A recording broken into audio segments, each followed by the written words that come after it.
I was born in a town in Limbe, Haiti, northern Haiti, where my parents were there doing mission work and reforestation. My mother grew up in Haiti from the time I was around 12, that we moved from Haiti to Lakeland, Florida. This is her front porch, which was an amalgam of collected objects and Christmas lights that were kept up all year.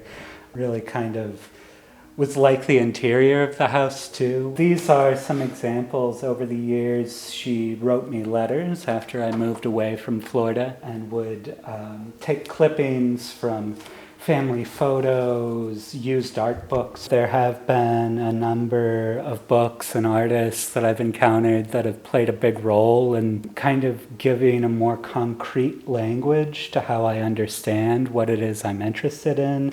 Mike Kelly, always a big influence for me, thinking about ideas that existed in modernism and the avant-garde, dealing with the sublime, dealing with the uncanny, looking at storytelling that kind of encapsulates that sort of experience, and particularly with writers like Marquez, where the experience can also become magical, can become fantastical. I have some images from Raphael, this painting in particular, the Transfiguration of Christ.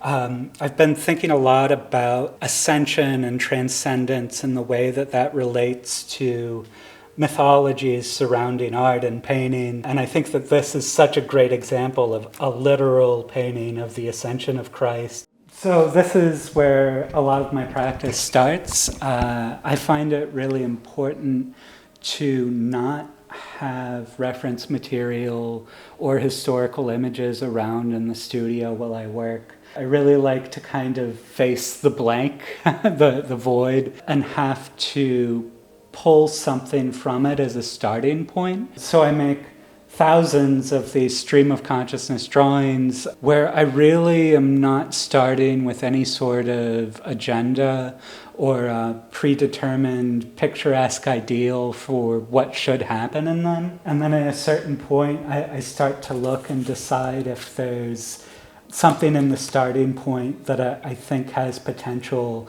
for being a larger scale painting that's worked on for a more extended amount of time. I often utilize an airbrush in my work, particularly in the rendering of figures and spaces. Growing up for quite a while in Central Florida, and the kind of popular culture around, I think of it as like a Disney aesthetic almost, Disney World's right around the corner, and there's this high level of artifice and kind of synthetic airbrushed t-shirts of skies, car culture. We would go to the state fair, and the signage a lot of times was this sort of sprayed, whimsical imagery with bright colors. So I have a sort of cultural association with the tool.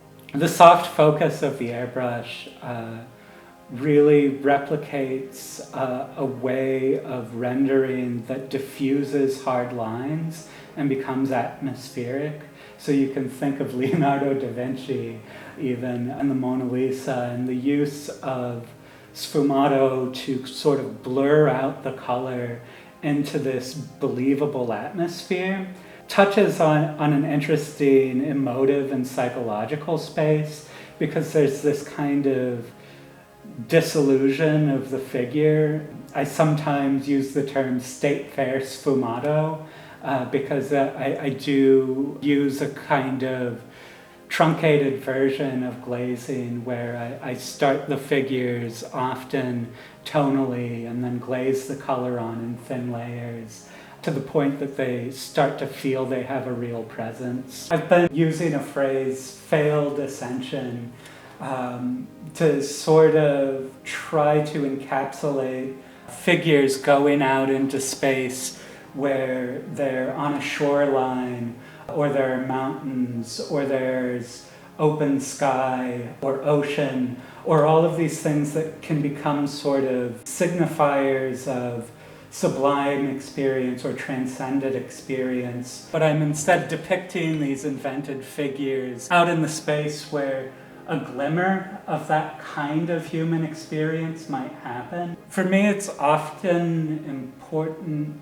to incorporate very different kinds of image language and process because they create a conversation amongst the parts that challenges the value of the other processes. If a painting starts to become very spatially believable, my impulse is to have a very flattened graphic image, something that belies what starts to become a value system. A painting depicting a group of figures interacting together, I think that there's always the possibility to project kind of interpersonal dynamics. This painting, for example, seems to depict kind of a family unit in a way.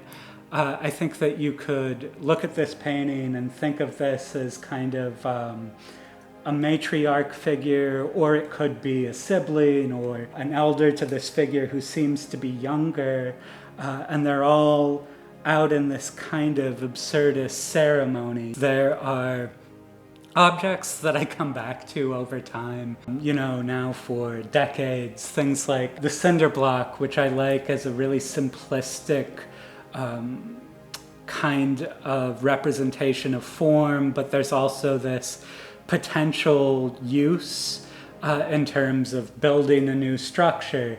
But when you take it out of that use value, it can be something else, which is a lot of how I think about art. And so they become these kinds of whimsical, imaginative objects.